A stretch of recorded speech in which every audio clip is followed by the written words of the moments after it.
putting myself up for election for town council in Corte Madera means that I have to put myself out there for exposure and like it or leave it. Well, you know, the most important issue of our time is climate change. It trumps all other issues.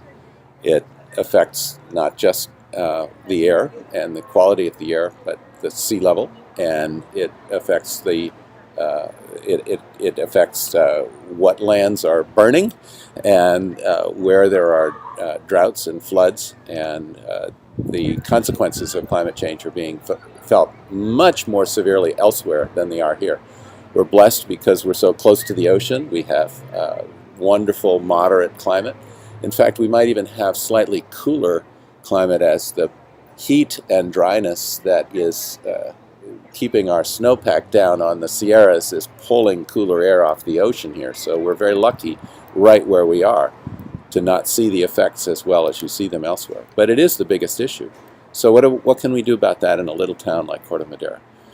What we should be doing is taking a very proactive look at all things that we're doing, how we use energy, how we use transportation, how we form the community, and we also need to be concerned about sea level rise. Half of Corte Madera was built on marshes at sea level. Some of it is subsiding. The sea is rising, and it's projected that it could rise by as much as 3 feet. 3-foot sea level rise would mean a devastating effect on Corte Madera. So what we have to think about planning ahead. What should the town be doing about planning ahead? Well, there are people who are actually looking into this and working on this. And they happen to be funded by the Regional Planning Agency. Our present council has withdrawn our town from that Regional Planning Agency. So we're not part of the conversation about how we address sea level rise. We are wrestling with drying out our town. We have pumping, we have flood control, we have been spending a lot of money operationally. We need to do some more to protect the town with additional installations, probably of dikes inland from wetlands. And those designs and thoughts come from folks like the San Francisco Estuary Partnership, which is funded by ABAG, the Association of Bay Area Governments, which is the agency that our council has withdrawn from. And so what are we going to do? The state also requires us to have a sustainability plan. Every single community in the state of California under SB 375 has to have a sustainability plan. That affects where growth happens, how transportation and growth are coordinated with one another, and how we're going to do more to reduce greenhouse gases. Because we've pulled ourselves out of that, how are we going to satisfy the requirement to meet the fundamental requirements of SB 375? I'm not sure. I'm not sure that our council is sure. And so I see these big issues. I see there are lots of things we can do, some little things that we can do in town. For example, if folks want to spur the use of electric vehicles to clean up the air most directly, well, we can get some private companies to put in more electric vehicle charging stations around town. It's being done in all manner of other places. We're not doing it right here yet. I would suggest that we do that. We have fairly high fees when an individual homeowner wants to put solar on their house. We have fairly high fees that are an obstacle. We should cut that to near zero, just enough to do the electrical inspections and verify the quality of the work. Those are just some of the things that we can do at the town level to address this sweeping issue that's out there. That's a very good question. The budget, the town budget, is probably the most important responsibility of the town council.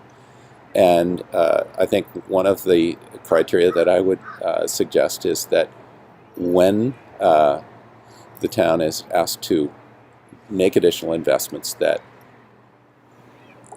deep due diligence be applied to all of the choices that are available. Unfortunately, we did make an investment buying the shopping center that's right behind me right now. It's a lovely spot, but obviously the due diligence wasn't very deep by our council because we're still not out from under the cost of doing that. That is to say, it's costing us money rather than it being a money-making investment. And so the due diligence wasn't done properly. I think after 24 years in real estate investments, I have the ability to apply that kind of due diligence to future decisions should they arise, and also to the question of what the town does with this property, which it's now subsidizing. It's making our budget that much more difficult to meet. We have a shortage of funds. The town has been managing carefully.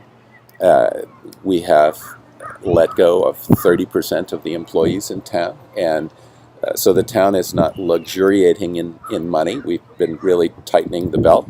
The question now is, are there other places where we can save? Are there other ways that we can use money better and prove to the population that we're using money better?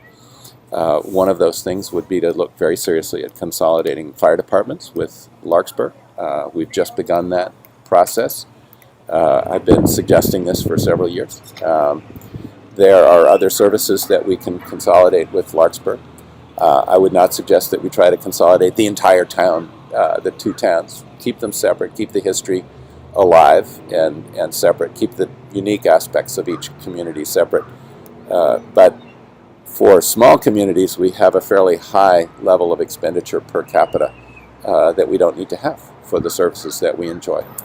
I actually think that's very necessary, and it's been my observation of the council that the council could use some improvement in that territory. And I actually started early in my career in teaching and then in some international relations, and I learned some of the skills of listening and moderating and being respectful of the people that come before the town and respectful of the other towns and agencies around us.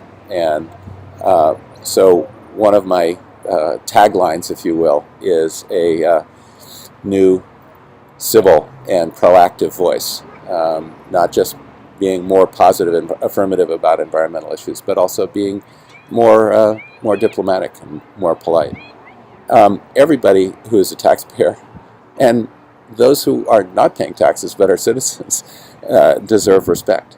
And everybody who comes before the council should expect to have a fair hearing and a respectful treatment from their government. Not getting recalled. I think that's a very good question for the incumbents, and should be asked of each of the incumbents. And when I become an incumbent, if I become an incumbent, I should be very conscious of that. How do we know that we're doing the job right? Well, I guess lack of major complaints. I think it's not too difficult to know when you are looking forward in a very proactive way and facing the issues that are big and addressing them as best you can and doing taking the steps that you think you can that are the best to take. Always listening, always reaching out. I came from back east where the form of government is town meeting, and I was a town meeting member in Needham, Massachusetts. We had 220 or some town meeting members who were just average citizens who stood for election in a town of 29,000 to govern on a representative body, and there was also a board of selectmen and agency heads, and we don't have that intermediate step here. We're a much smaller town, but there is a broad group of volunteers and regular participants, people who are interested in our parks and rec, people who are interested in planning, people who are interested in bicycles, and you just keep dialing in with them and listening and checking in and paying attention. The Brown Act has to be followed at all times. There are no secret meetings. You have to be very careful and conscious of not having little sessions with 3 or more members of the council. There's 5 members of the council. You can't have any collusion without being in front of the public. So it's full transparency in my business and professional career. Full transparency is the only way to go, I know, and that is kind of the genius of the Brown Act, that you do your business where everybody can see, and where there's a chance to see whether or not you're doing the right thing, and a chance for people to comment.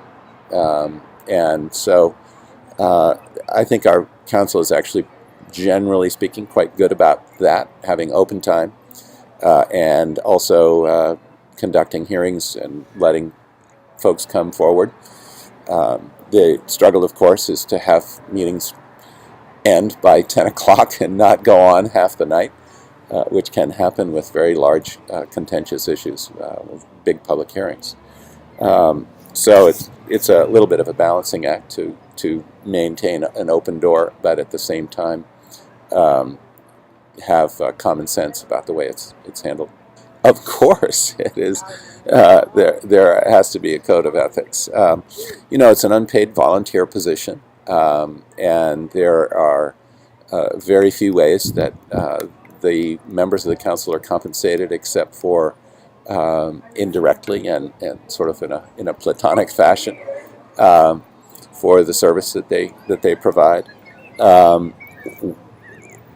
If there is any issue that touches on personal business, then automatically one needs to recuse oneself. One needs to step aside and not listen, not endeavor to influence the rest of the council, even by being present in the back of the room, but being completely absent from the discussion. I guess it strikes me as a little odd to ask why ethics, because it's just central to my DNA, that an ethical practice of life and business, and particularly public life, is absolutely essential.